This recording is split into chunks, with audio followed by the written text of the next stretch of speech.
Bondadoso Dios, Padre, Rey de Gloria, gracias nuevamente, Señor, por tu misericordia en nuestras vidas, porque nos has traído con bien hasta tu casa, sabiendo que tienes una porción de tu palabra que nos va a edificar, nos va a animar, nos va a enseñar. Permítenos, Señor, estar atentos y saber que hay un propósito, todo tiene un propósito en ti. Nada es casualidad, nada está a la suerte, nada está a la deriva, todo está bajo tu control. Así que, Señor, danos un corazón agradecido, un corazón blando, suave, para poder esta tarde discernir, conocer y poder, Padre, aplicar lo que a cada uno de nosotros nos corresponda a través de la Escritura. Te damos gracias, Señor, por tu presencia, precioso Espíritu Santo. Oramos en tu nombre, Jesús. Amén. Pues le invito a que abramos carta a los Romanos, número 8, capítulo 8, versículo 28 al 31.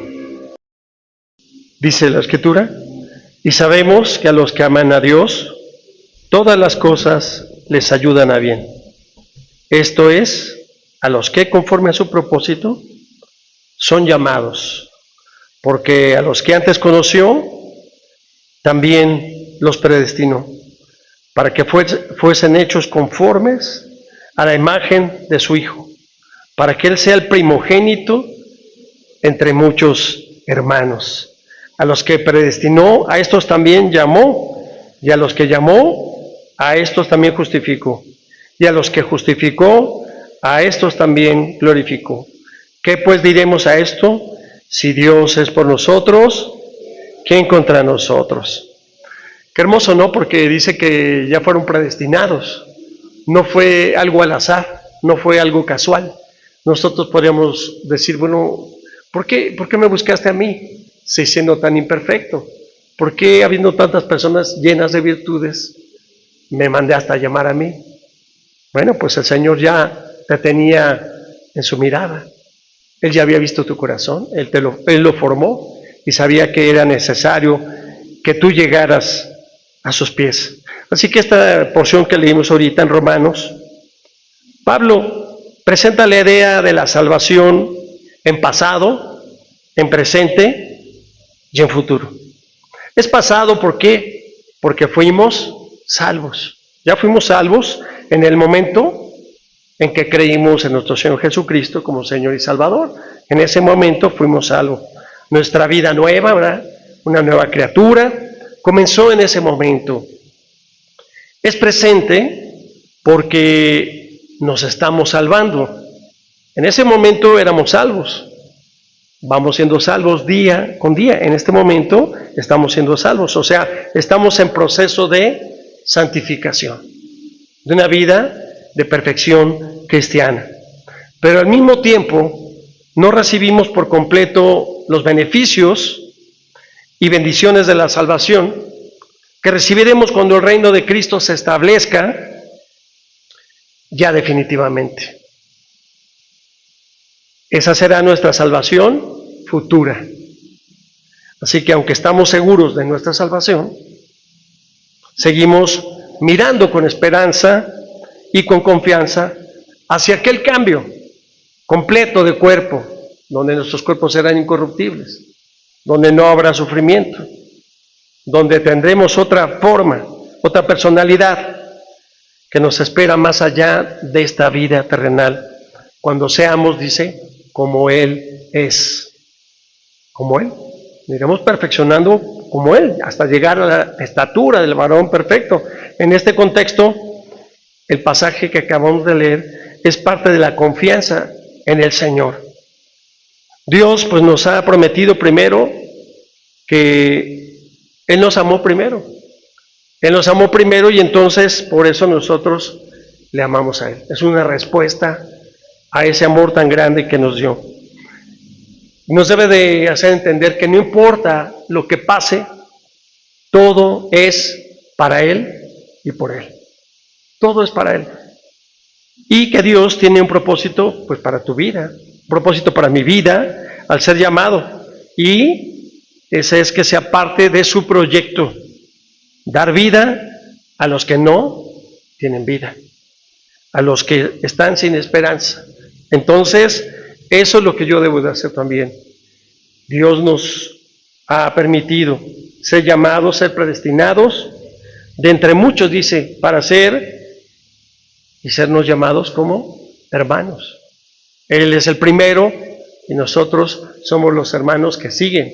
Por eso, pues realmente nos decimos hermanos. No es casualidad, no es suerte, ¿verdad?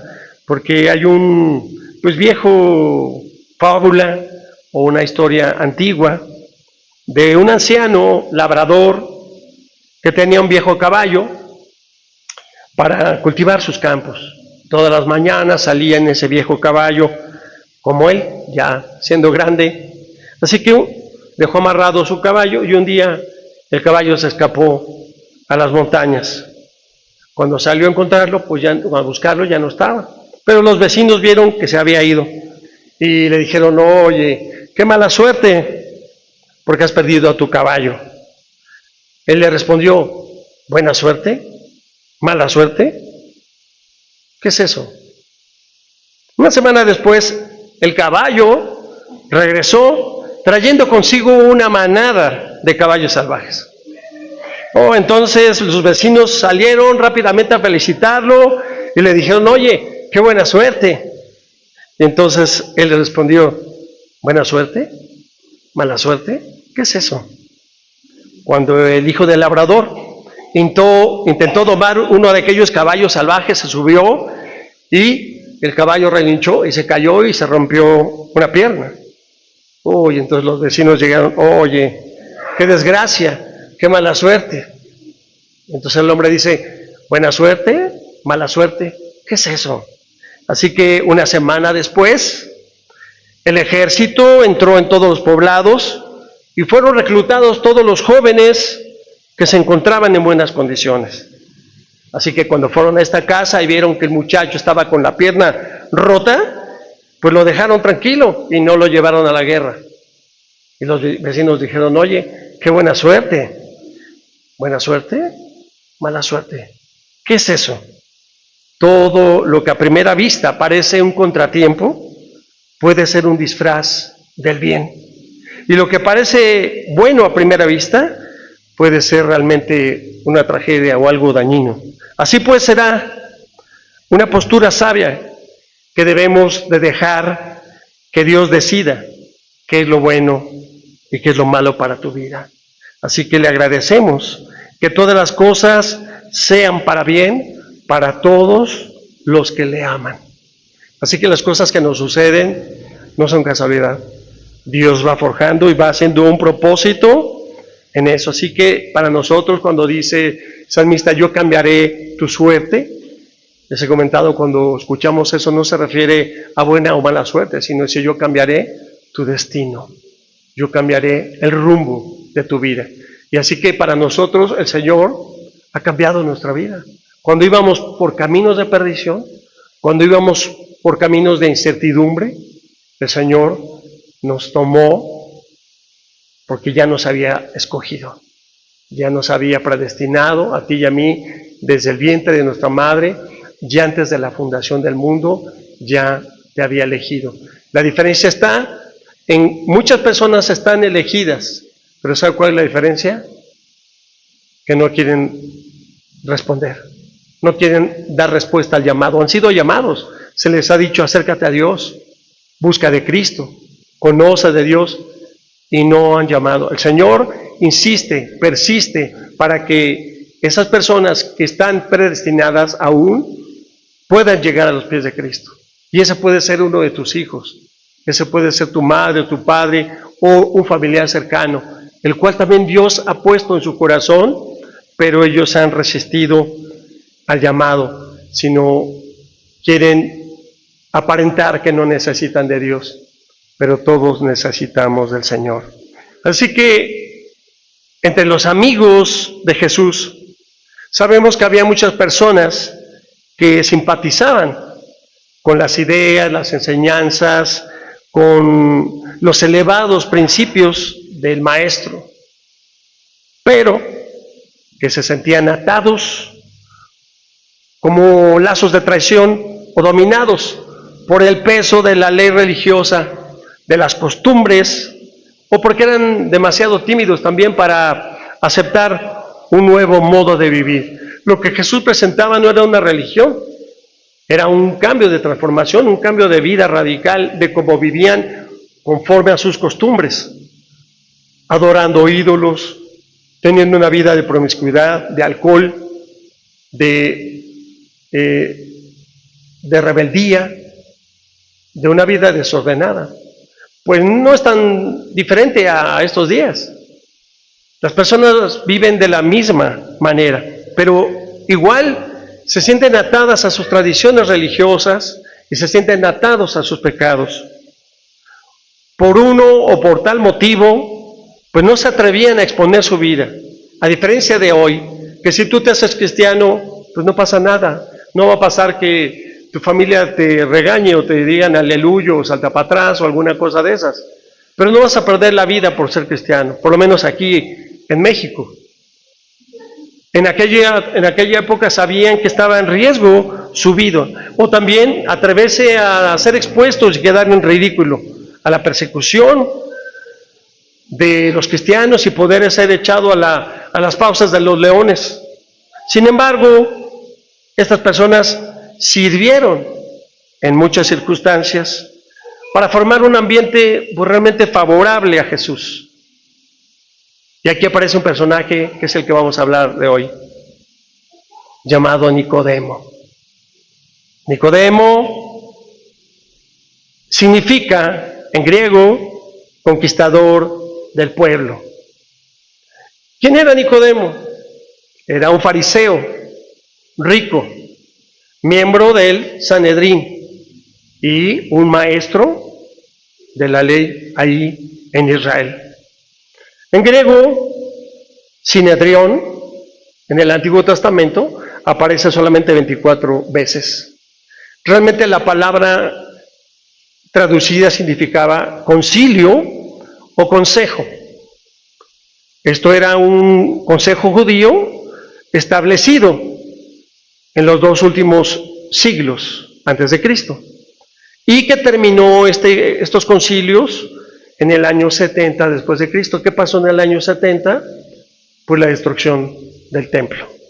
Así que la palabra Sanedrín aparece realmente en el Nuevo Testamento.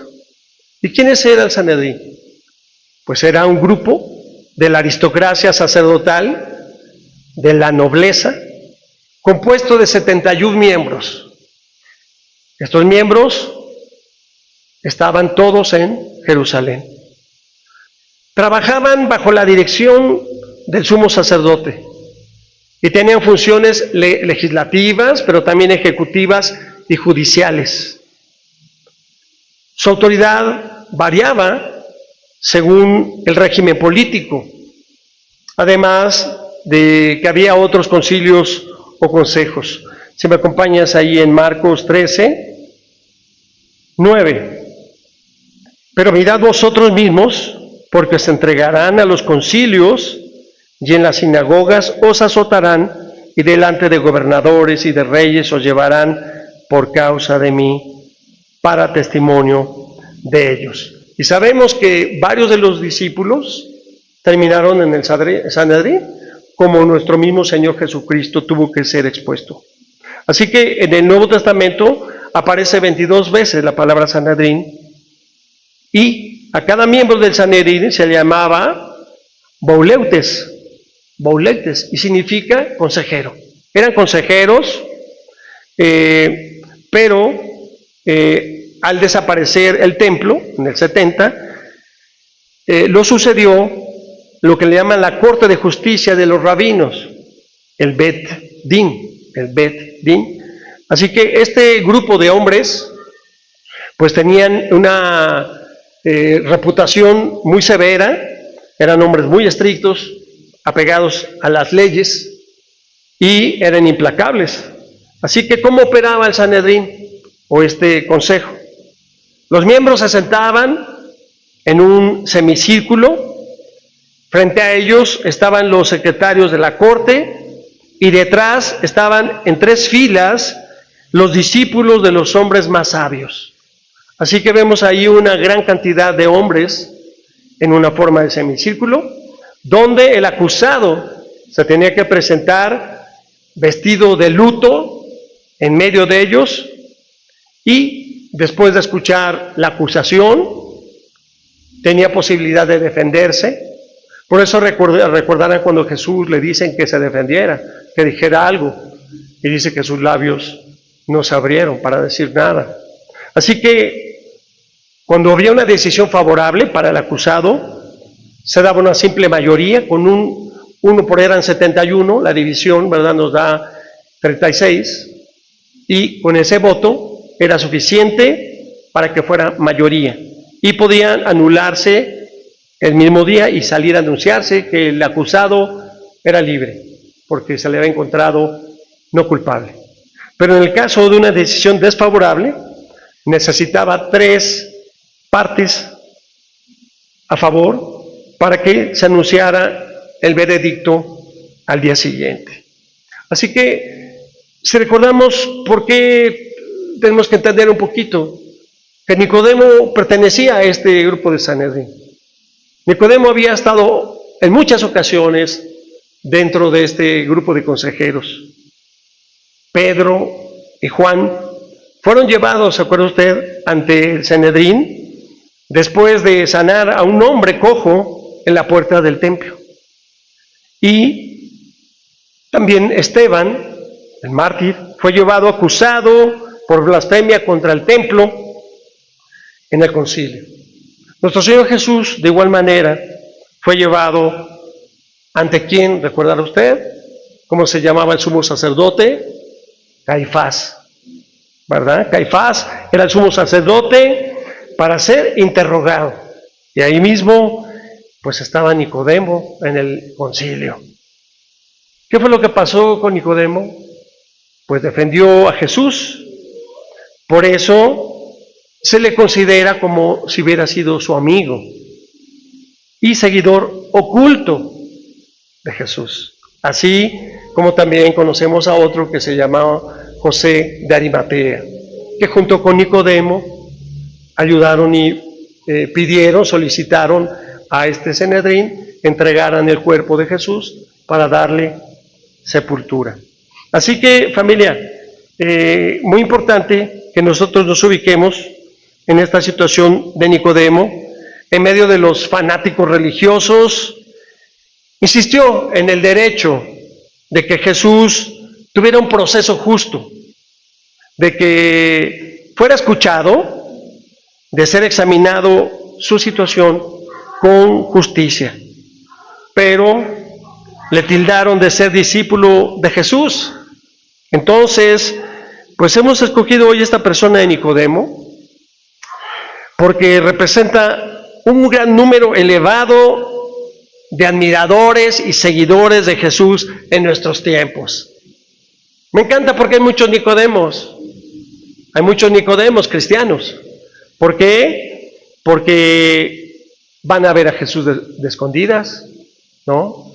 Donde no quieren decir que son cristianos, porque les da pena, porque no quieren ser avergonzados, porque no quieren que la familia se entere. Sí me interesa lo de Jesús, sí quiero, pero pues no le digas a nadie, ¿no? Así vemos a este personaje, y pues el objetivo es de promover hoy entre nosotros como cristianos, como discípulos, un espíritu de tolerancia, una mejor comprensión de la justicia y una idea más exacta de lo que significa ser un amigo de Jesús. Porque podemos decir, soy amigo de Jesús, puedo decir, soy un seguidor de Jesús, soy un cristiano, pero ser amigo de Jesús, porque dice que amigo, ¿quién es? Ya no los llamaré mis siervos, los llamaré mis amigos, porque los siervos no saben lo que es el Señor, pero mis amigos sí saben, porque yo les he dicho todo lo que mi Padre me ha dicho. Así que acompáñenme a Juan 3, 1 al 10. Había un hombre de los fariseos que se llamaba Nicodemo, un principal entre los judíos. Este vino a Jesús de noche y le dijo: Rabí, sabemos que has venido de Dios como maestro, porque nadie puede hacer estas señales que tú haces si no está Dios con él. Respondió Jesús y le dijo: de cierto te digo, que el que no naciere de nuevo no puede ver el reino de Dios. Nicodemo le dijo: ¿cómo puede un hombre nacer siendo viejo? ¿Puede acaso entrar en segunda vez en el vientre de su madre y nacer? Respondió Jesús: de cierto te digo, que el que no naciere de agua y del Espíritu no puede entrar en el reino de Dios. Lo que es nacido de la carne, carne es, y lo que es nacido del Espíritu, Espíritu es. Sabemos que la misma palabra, ¿verdad?, Pneuma, significa tanto viento como espíritu. No te maravilles de que te dije: os es necesario nacer de nuevo. El viento, Pneuma, sopla donde quiere y oyes su sonido, mas ni sabes de dónde viene ni a dónde va. Así es todo aquel que es nacido del Espíritu. Respondió Nicodemo y le dijo: ¿cómo puede hacerse esto? Respondió Jesús y le dijo: ¿eres tú maestro de Israel y no sabes esto? De cierto te digo, que lo que sabemos hablamos, y lo que hemos visto testificamos. No recibís nuestro testimonio. Así que vemos ahí al maestro de la ley, pues preguntándole a escondidas, a oscuritas, para que nadie lo vea y lo identifiquen como un seguidor de Jesús. Tristemente, pues, pensaría uno que él, conociendo y viendo todo, porque le dice: nadie hace estas cosas que tú has hecho si Dios no está con él. Así pasa con nosotros, cuando nosotros oramos, cuando clamamos al Señor y Él nos da respuesta. No nos daría respuesta a Dios si Dios no estuviera con nosotros. Eso nos tiene que quedar claro. No es por nuestra fuerza, no es porque oremos bonito, es porque el Señor tiene misericordia y se mueve a través de la iglesia, a través de la oración, a través de nuestra vida.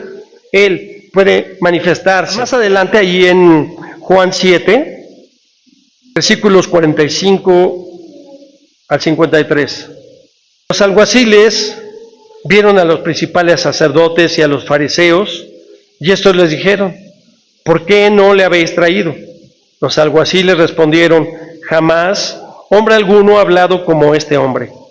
Entonces los fariseos le respondieron: ¿también vosotros habéis sido engañados? ¿Acaso ha creído él alguno de los gobernantes o de los fariseos? Mas esta gente que no sabe la ley, maldita es. Les dijo Nicodemo, el que vino a él de noche, el cual era uno de ellos: ¿juzga acaso nuestra ley a un hombre si primero no le oye y sabe lo que ha hecho? Respondieron y le dijeron: ¿eres tú también Galileo? Escudriña y ve que de Galilea nunca se ha levantado profeta. Cada uno se fue a su casa. Ahí vemos cuando Nicodemo comienza a interactuar con los demás fariseos, tratando de pedir que a Jesús se le haga un juicio de manera justa. ¿Y qué fue lo que pasó? Inmediatamente, al querer defenderlo, pues le dijeron: entonces tú también eres ya cristiano, que no has leído que de Galilea no saldrá nada, ¿cómo puedes pensar que Él es el Mesías? Sin embargo, vamos a ver más adelante, ahí igual en Juan 19, versículos 38 y 39. Después de todo esto, José de Arimatea, que era discípulo de Jesús, pero secretamente, por miedo de los judíos, rogó a Pilato que le permitiese llevarse el cuerpo de Jesús, y Pilato se lo concedió. Entonces vino y se llevó el cuerpo de Jesús.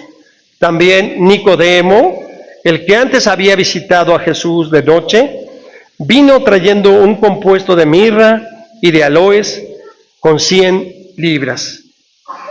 Así que vemos aquí a los dos personajes ya juntos, y los dos, pues uno que había ido de noche y el otro que no quería, pues que lo identificaran como cristiano, ¿verdad? Era dado por miedo, dice Arimatea, que era discípulo de Jesús, pero secretamente, por miedo de los judíos. Así, hay muchos cristianos de la secreta. O sea, nunca sabes hasta que después dicen, yo también soy cristiano. ¿En serio? Oye, pues tenemos 20 años conviviendo. ¿Por qué nunca me compartiste de Cristo? Maestros, en tus trabajos, no quieres decir que eres cristiano, porque puedes tener vergüenza, puedes pasar vergüenza. Sobre todo dices, no, es que pues todos son adoradores o son conforme las tradiciones. Si yo digo, me van a señalar. Si yo digo, me van a correr. Si yo digo, se van a burlar de mí. Aguas. Porque uno que me niegue, yo lo negaré en el cielo delante de mi Padre, dice el Señor. Jamás debes de decir, ocultar tu fe. Porque te podrán correr por ser cristiano, pero sabes que el Señor te va a honrar y te pondrá en un lugar mejor. Sin embargo, si tú te quedas callada o callado por la pena, podrás conservar el trabajo, pero no recibirás la bendición. Porque Dios dirá, me estás desconociendo a mi hijo. No nos debemos de avergonzar de lo que el Señor ha hecho por nosotros, nunca. Así que, pues vemos, familia, esta situación de este hombre, ¿verdad? Que Nicodemo abogaba en favor del derecho de Jesús. Perdió su influencia entre los fariseos. Porque cuando tú empiezas a defender una causa y empiezas a hablar de Dios enfrente, las personas empiezan a tomarte a menos. No te empiezan a tomar en serio. Así que cuando apareció al pie de la cruz y ayudó a José de Arimatea para el entierro de Jesús, pues seguramente perdió aún el derecho de ser llamado fariseo o buen judío dentro de sus compatriotas. ¿Se imaginan ahí a Nicodemo o a José de Arimatea recogiendo a Jesús para llevarlo a la sepultura? ¿Qué habrán dicho sus compatriotas, sus hermanos, ¿cómo es posible que estos judíos nos estén traicionando de... Entonces sí eran discípulos de Jesús, pero ellos por temor a ser rechazados se escondieron.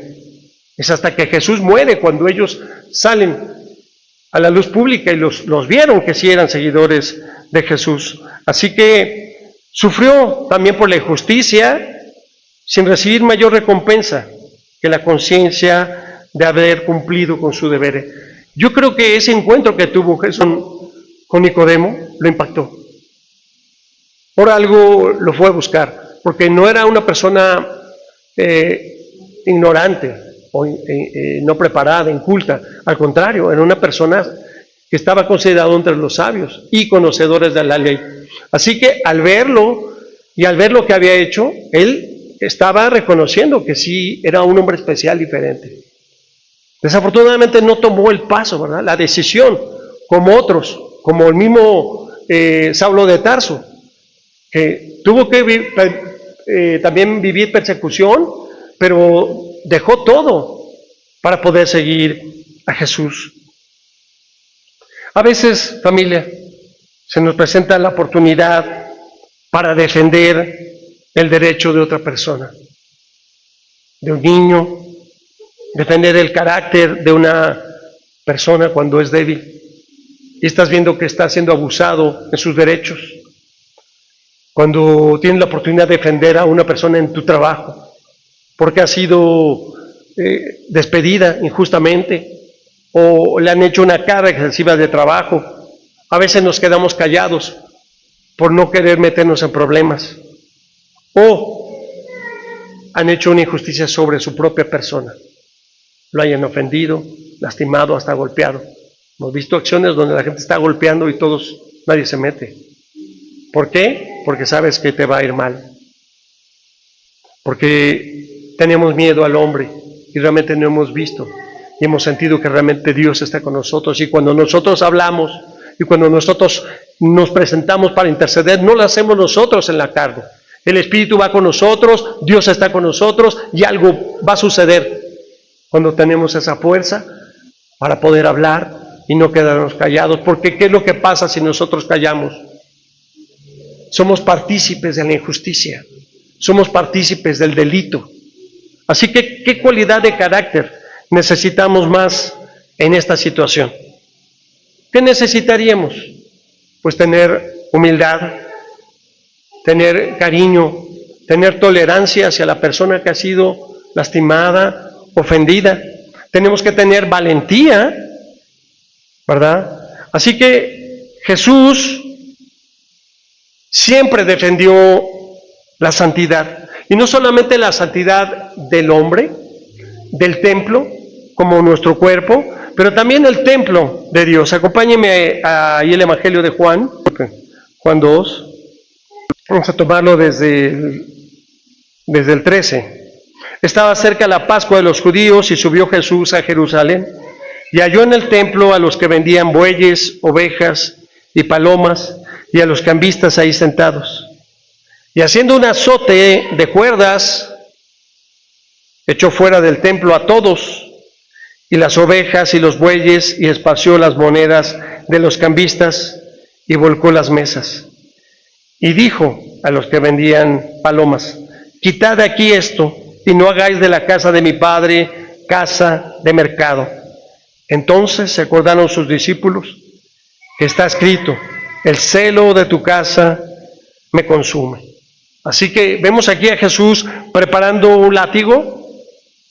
No fue un impulso, ¿verdad?, de enojo como a veces nos da, nosotros aventamos todo, queremos enfrentar, sino que hizo una estrategia.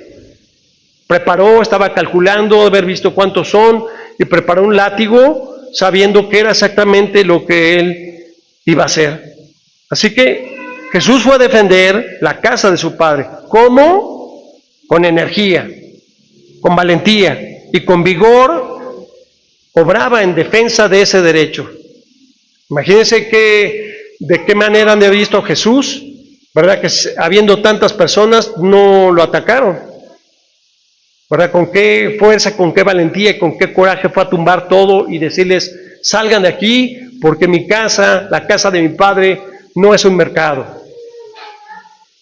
Así es que a veces la indignación santa es necesaria y la mano enérgica es indispensable, pero en la gran mayoría de los casos Jesús obraba con paciencia, con ternura, con tolerancia y con humildad, lo que podemos llamar los frutos del Espíritu.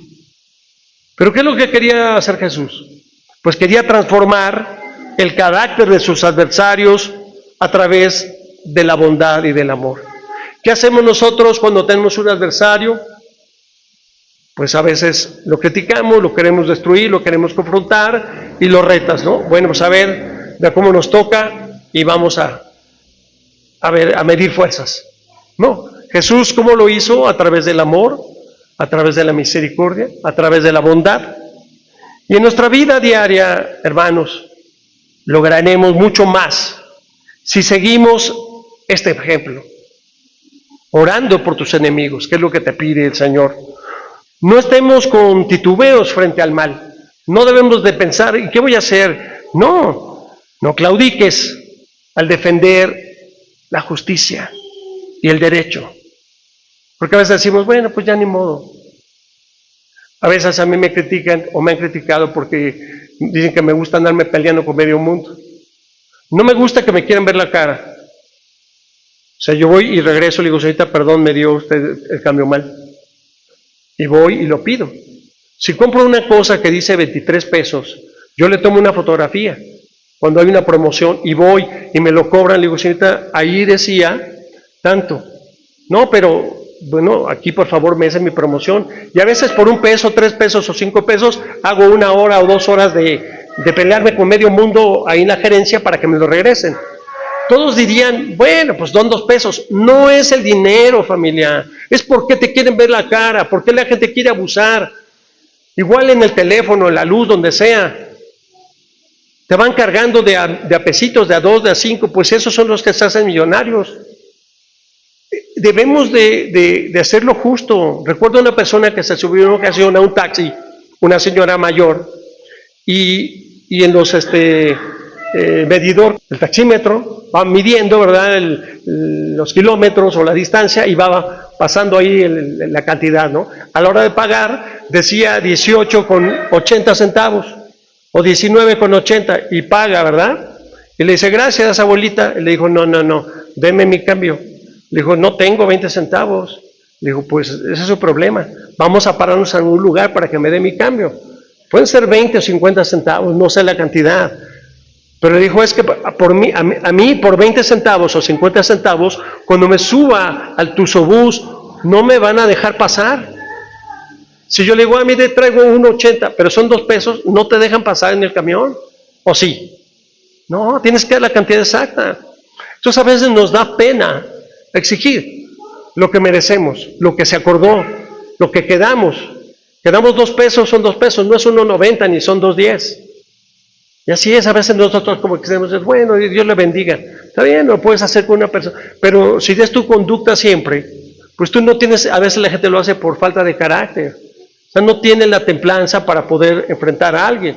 Vas a un restaurante y pides una carne y te dicen, ¿qué término quiere? Término medio, por favor, o término bien cocido. Te traen la carne y te la traen toda quemada. Y tú dices, oiga, esto no es el término.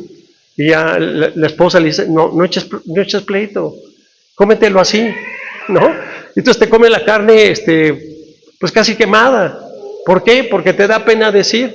Pues no es pena porque estás pagando. Nosotros tenemos que entender que cuando hay una injusticia, nosotros tenemos que aprender a pues ser merecedores de lo que nosotros también estamos pidiendo y no estamos exigiendo algo más de lo que se había acordado. Y tenemos que aprender que como cristianos tenemos que tener esa característica de pelear lo justo, de exigir el derecho, de exigir que se cumplan las cosas conforme a las normas. Así que, pues esta indignación que yo le llamo indignación santa, pues debe de ser una situación que nos debe de dar también paciencia y nos debe de dar ternura, tolerancia y con respeto. El que tú pidas algo justo, no tienes por qué gritar ni ofender a las personas. Lo tienes que hacer con respeto, con aplomo, con justicia y decir, ¿sabes qué? Exijo que me dé lo que me corresponde. Porque aquí dice en el contrato, porque usted y yo acordamos tal cosa. Seas un proveedor o seas un cliente. Como proveedor, como dueño, como patrón, también tienes que cumplir y exigir tanto a tus trabajadores lo justo como lo que has acordado para con un cliente o un proveedor. Así que, pues, me gusta esta parte donde Jesús quiere transformar a estos, pues a final de cuentas, acusadores o angustiadores. Y en nuestra vida, pues tenemos que lograr y seguir ese ejemplo, familia. Seguir ese ejemplo de nuestro Señor, que no estemos con titubeos, que no estemos con debilidades, y que no pensemos en el sacrificio, sino en la justicia de la causa. Y así seremos, pues, verdaderos amigos de Jesús. Cuando nosotros también podemos decirle, Señor, estamos haciendo nuestra parte. Estamos buscando la extensión de tu reino con justicia. No queremos engañar ni convencer a nadie de algo que no es cierto. Porque a veces nosotros, o por lo menos en otros lugares, pues podemos levantar promesas falsas. De que si tú traes tu dinero a la iglesia, tu familiar se sanará. Lo hemos visto. Estamos como vendiendo sanidades o vendiendo milagros. Y no es así. La gracia de Dios derramada, buscar primeramente el reino de Dios y su justicia, y todo lo demás vendrá por añadidura. Así que, familia, pues la exhortación es que perseveremos con firmeza, que no nos dé vergüenza hablar de Cristo, que no nos dé vergüenza decir que somos cristianos, para que no nos parezcamos a Nicodemo y tengamos que estar escondidos hasta que alguien nos descubra, nos diga, usted es la que vaya a la iglesia, ¿verdad? Sí, a veces, porque me lleva la hermana tal. No, decir, yo voy y te invito a mi iglesia, te invito a conocer de Cristo. No nos debemos de avergonzar en la colonia, en el fraccionamiento, en tu trabajo y en ningún lugar donde tú puedas decir abiertamente, a mucha honra, sigo a Cristo y Dios me bendice y me prospera. Amén. Cierra tus ojos. Padre, gracias, Señor, porque nos has dado este conocimiento esta noche, sabiendo que a pesar de que este hombre reconoció que tú eras diferente, que tú eras alguien que habías dado a tu hijo ese poder para hacer cosas milagrosas. Él sentía en su corazón que podía ser un discípulo, pero fue más el miedo a las circunstancias. Se acomodó más al poder, a la vida de confort. Y aunque al final ayudó en la sepultura, pero eso es insuficiente, Señor. Salir cuando la obra ya está terminada, aparecer en la iglesia cuando ya se ha trabajado, salir y decir que eres cristiano cuando no hemos hecho nada, cuando solamente los frutos vienen. No, Señor, ayúdanos a seguir picando piedra, a seguir saliendo a la calle, a seguir compartiendo y hablando de tu amor, de tu gracia, como aquellos primeros hombres que no tuvieron ningún detenimiento y ningún obstáculo, Señor, para que ellos pudieran seguir compartiendo de ti. Enciende ese fuego en nuestros corazones para que podamos decir con orgullo que tenemos un Señor y que a ti, Señor, te servimos. Gracias, Padre, por tu palabra esta noche. Quédate con nosotros, con nuestras familias, con nuestra iglesia, hasta el final de los tiempos. Amén y amén.